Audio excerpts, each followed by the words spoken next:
আমাদের ধর্ম ইসলাম। আমি চ্যালেঞ্জ করলাম 1400 বছরের মধ্যে ইসলাম ধর্মের কোন বিধান পরিবর্তন হয় নাই, পরিবর্তন হবে না, কিয়ামত পর্যন্ত কেউ পরিবর্তন করতে পারবে না।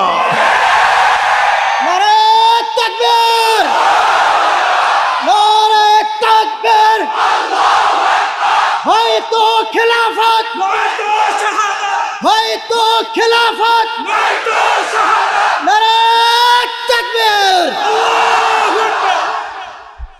এমন একটা দেশ আমরা গড়ব যেই দেশে সুদ ভিত্তিক কোনো অর্থ কার্যক্রম চলবে না। এমন একটা দেশ গড়ব আমরা যেই দেশের রাষ্ট্রপ্রধান এমন ব্যক্তি হবে যিনি বাইতুল মুকাররমে নামাজ পড়াইতে পারেন। কথা বলেন ঠিক না বেঠিক?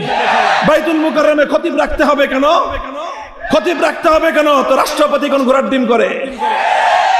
এমন রাষ্ট্রনায়ক হবে মুসলমানদের, যিনি রাষ্ট্রপ্রধান হবে তিনি ঈদের ঈদগাহে জামাত আদায় করবেন, তিনি ঈদগাহীদের নামাজের ইমামতি করবেন।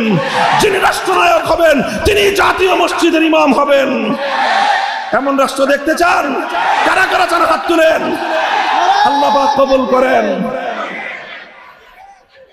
আলহামদুলিল্লাহ, আলহামদুলিল্লাহ।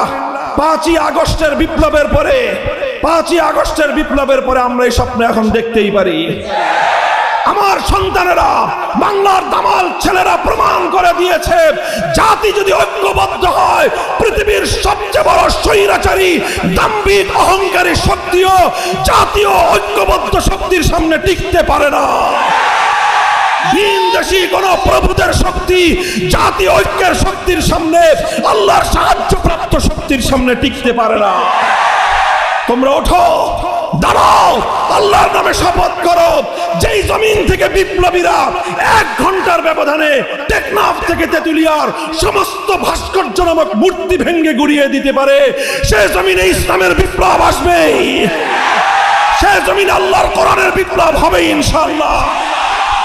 ঘরে ঘরে বিপ্লবী তৈরি হও, শুধু পুরুষরা না, নারীরাও।